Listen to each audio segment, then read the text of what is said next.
Hello, I'm Dr. Omar Bey, and this is A Moment in Medicine. Our focus is health, education, and wellness. Our goal is for each and every one of us to have that opportunity to grow old in good health. Welcome to our show. Again, we have an excellent show for you. And I'm so excited because we have a physician here that's going to talk about a particular topic that I know is just going to be overwhelming for everyone.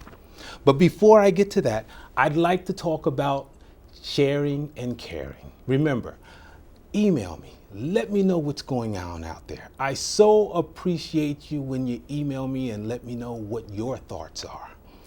www.medmoments.com. That's the website. And you can tweet me at MedMoments. Before we get into the first topic, and that topic is, and I'll give you a clue, that topic is going to be lung transplant. I would like to talk about something, and that's cancer risk. And so I just wanted to say, let's talk just for a minute. Talk about the men. The most frequent cancer is prostate cancer, colon cancer, lung cancer, and skin cancer. So let's try to reduce our risk as far as these cancers are concerned. And here are some tips. Let's stay away from that tobacco. If you're smoking, it's time to quit. It really is time to quit. You need a healthy weight. You need to reduce your weight if you're overweight. If you're obese, you really need to make that effort to bring your weight down. Regular physical activity. Get out and jog, get on that treadmill, do what you have to do, but keep the activity up. Need to eat healthier. Fruits and vegetables, always healthy. That's the best thing you can do for yourself. Limit the alcohol. Bring it down. If one drink is good, a half a glass is even better. All right? Limit the alcohol. Family history, very, very important. If your mother or your father, if your father had prostate cancer, or if your mom had a breast cancer, then you must be evaluated appropriately to make sure that you don't develop these cancers as well. And regular checkups. Cancer screening checkups are so important. So the best defense against cancer is early detection. Well, let's get to our main part of the show. And I'm so excited to talk about lung transplant. And I have the perfect person to come, or I should say physician, to come and talk to us about this particular topic. His name is Dr. Harish Seeth Hemraju. From now on, I'm going to call him Dr. Seeth. Let's try that again. Dr. Seeth Hemraju. And I got it the second time. Dr. Seeth Hemraju is, he's the director of lung transplant at Newark Beth Israel Medical Center. Dr. Seeth Hemraju, welcome to our show. Thank you, Dr. Bey. Thanks for having me. I am so sorry about the name. No, that's all right. All righty. But from now on, I'm going to call you Dr. Seeth. How's that? That's fine. All righty. So we're going to start off with my favorite question, and that is, what is a lung transplant? A lung transplant is a surgery offered for patients with bad lung disease, and if they are not able to breathe and having difficulty to doing their day-to-day work, then lung transplant, we will put new lungs or a lung into the person and taking out their bad lungs. Oh, all right. That's a lung transplant surgery. Okay, all right then. So in thinking about lung transplant, do you only put in one lung, or can you put in two lungs at a time? Give me some indication of how that happens. It's just a wonderful thought that this can even happen and someone can live after the surgery. Tell me a little bit more. How do you do that? Just one at a time? We often try to do two lungs if they're available. Two lungs can offer the best quality of life after a transplant. Okay. Single lung transplants are done rarely in indications when the disease is worse on one side, one lung, as opposed to the other lung, then we may elect to take out the bad lung and put a new one there. Okay. So overall, for some diseases, we only do double lungs. For most diseases, we try to do double lungs depending on the availability of the organ donors. Okay, all righty. Now, are there ever any times when you take the heart out and the lungs out, all of it out, and put new heart lungs in completely? Yes, it's a rare surgery, but yes, they are done. Heart and double lung transplants are done for specific indications. When the disease starts in the heart, spreads to the lungs, then we can't leave a bad lung out there. So we tend to do heart and double lung transplants. Okay, all righty. Now, patients that are considered for a lung transplant, usually their patients, how bad are their lungs? Is it that their lungs are completely gone, or when would you consider a patient for this particular procedure? Any person with a lung disease, after trying all medical options available, if they continue to be short of breath, coughing, or have difficulty doing their day-to-day work, or dependent on oxygen, or increasing their oxygen with time. So all these patients may benefit from lung transplantation. Okay. So what you're talking about, if I get up in the morning and I have trouble walking from my bed to my bathroom, and I need oxygen to maintain the oxygen in my blood, then I would be possibly a candidate for lung transplant. Yes, definitely. You will maybe a candidate for transplant. I hope not in any time, but yes, we grade patients in functional class, which is class 1, 2, 3, 4. Any person who is in 3 and 4, who have difficulty doing their day-to-day work, and they have a limitation, and they will be candidates for lung transplant, and they will actually benefit the most from transplant. Okay. Now, tell me, and I think you said this already, you actually try every medicine you can just about before you do a lung transplant. Accurately. So, lung transplant is a huge intervention, not only for the person, but also for the family. It's a major change in a person's life. So when we resort to some major interventions like these, we want to try every possible medical alternative available and see if we can help these patients, make them better, breathe better, get back to their lives. If we are not able to do that, or on maximal medications if they are failing, then we would definitely offer lung transplant. Gotcha. All right. What age are we talking about? Are we talking about old people or young people? Tell me exactly what age is what we're talking about here. Average age of most of the lung transplants done in the nation are between age 35 to 45. All right. But there are several diseases, like a disease called cystic fibrosis, which primarily affects young kids. Right. Transplants are offered even from 2-year-olds to 80-year-olds, depending on the severity of illness and the chance that they would survive with their lungs or not. So if a person has a less than 2-year survival in the next 2 years, then we would definitely consider them for transplant, offer them extra few years in their life. Okay. Now, let's say that again, because that sounds interesting. If the physician who's taking care of that patient, and they come to your office and they're evaluated, and you look at this patient, you say, I think their lungs are so bad that they're only going to live for 2 more years about. Correct. They would qualify to get a lung transplant. That's absolutely correct. Alrighty. How long do you expect the new lung that you give them to last? That varies from person to person. Okay. We have patients living 15 years out of a lung transplant, At the same time, we have patients, but we may lose in the first 1 year.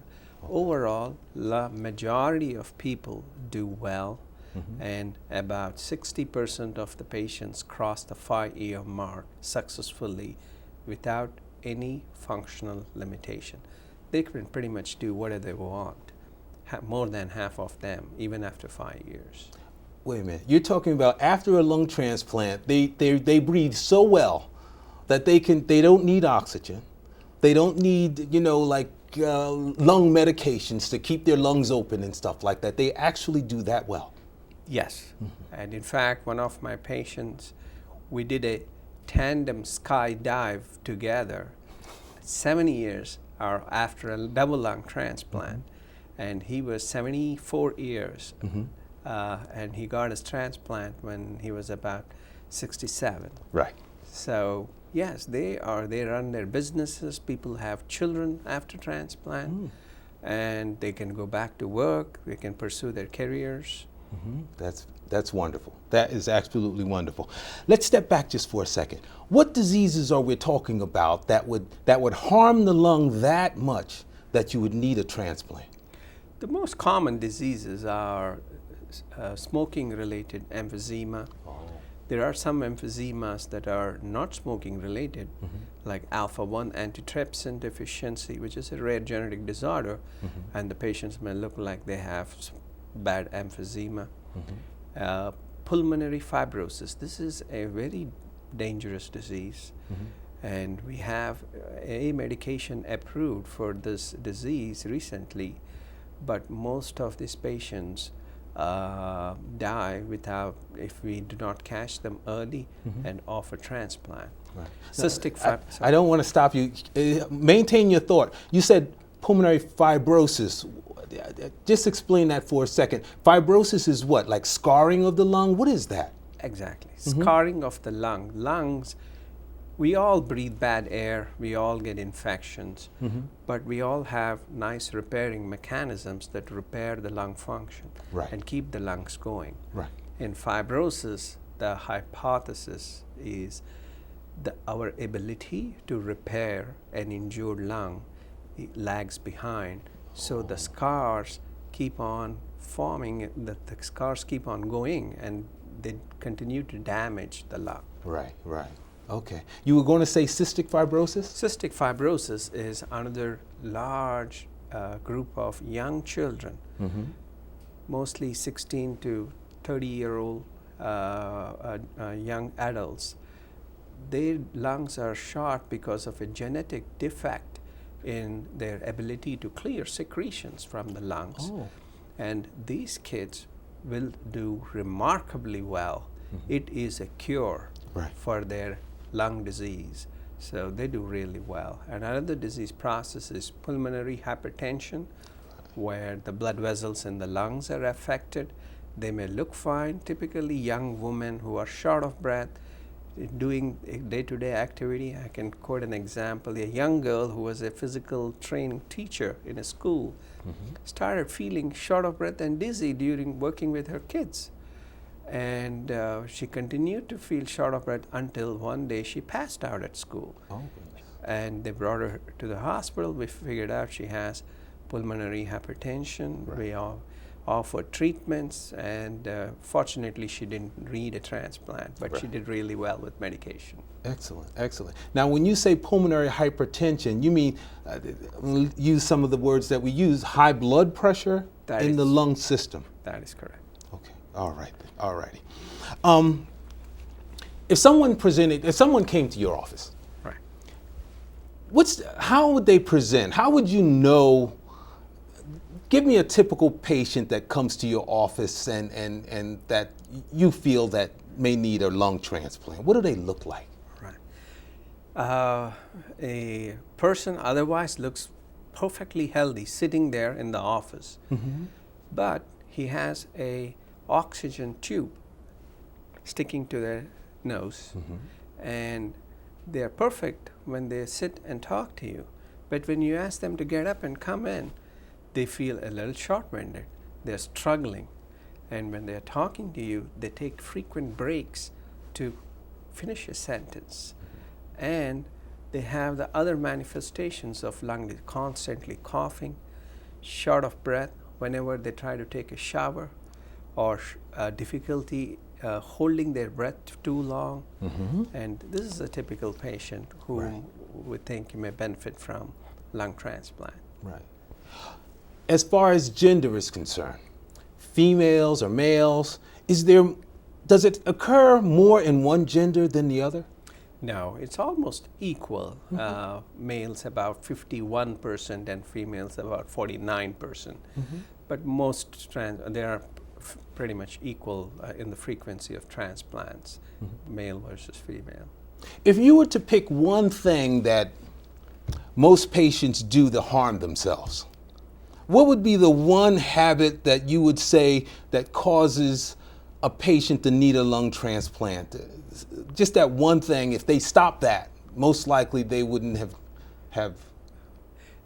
As you have said early part of your show, stop smoking. It's not cutting back smoking, but stop smoking would be the one intervention that they can do to help them protect their lungs, so they would not need a lung transplant. Right. Smoking. Race. Is there one race that you find that presents in your office more than another? No. Depending on, there are some diseases that are more prevalent in a particular race. Like cystic fibrosis is more prevalent in Caucasian race. At the same time, sarcoidosis, as you know, you're an expert in that, and it's more prevalent in African American race. And depending on the prevalence of the disease, and when do they get diagnosed, when do they get discussed about the option of transplant from their primary referring doctors, it's almost equal. Okay, all right. All righty. What about, are there certain patients that come to you that you look at and you say, this patient's going to do well with a transplant? And another patient you're going to say, not going to do well at all. Tell me about that patient that does well.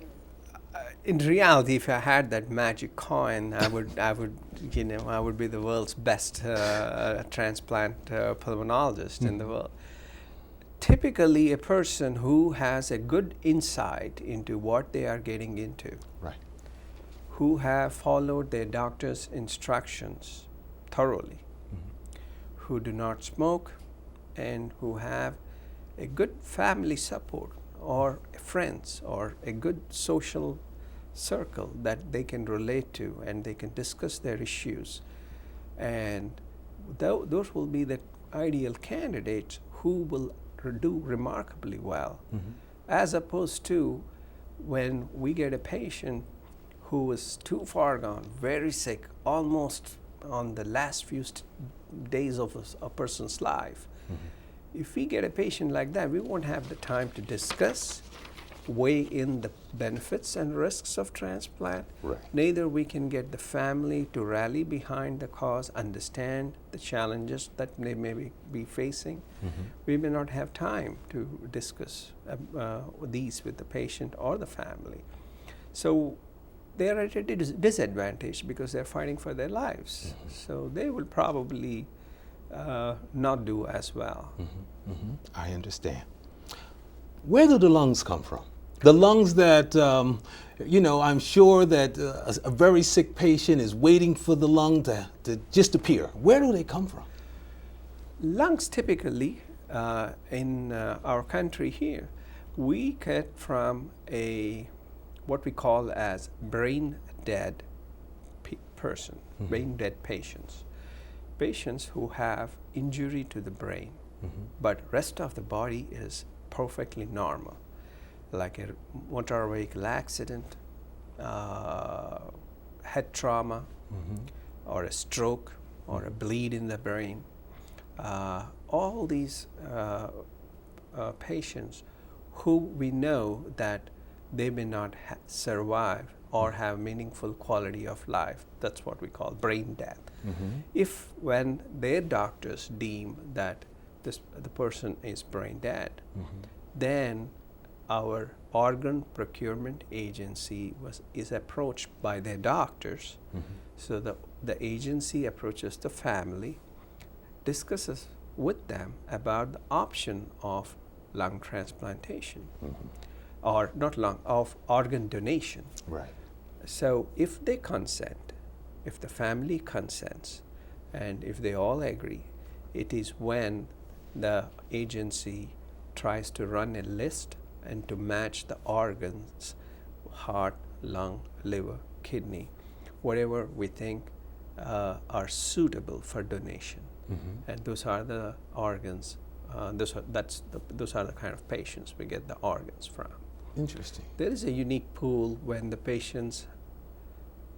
heart has already stopped. We call it as donation after cardiac death. In donation after cardiac death is slowly picking up in our country, and that's rarely done. So when the heart stops, a person is passed away, and again the family approaches the organ procurement agency approaches the family, they consent, and then they offer the organs. Alrighty. And then a team will go out and harvest the organ. Right. And then bring it back, and then that patient on the waiting list, are they carrying a beeper, or how do you let them know that, yes, we have an organ that matches and I'm sure it has to match the blood type and all of this kind of stuff, right, and so that we won't be rejecting. How do you let this person know that it's really going to happen for them? Yes, in the past we used to give them dedicated pagers, but in this day and age everyone has a cell phone, or so we get their cell phone numbers. Sometimes cell phones don't work, so we rely on other forms of communication. There were instances where we had to call because the patient or the family wasn't picking up the phone, so we called the neighbor. And we asked the neighbor to go knock on the door, wake them up, and let them know that, hey, you have an organ, why don't you come over? Right. So that's how we actually let them know about a potential organ that's available. All righty.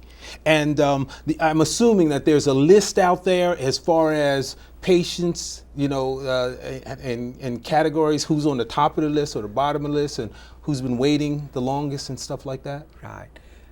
There is something called a lung allocation score. Depending on the severity of disease, every patient is allocated a score.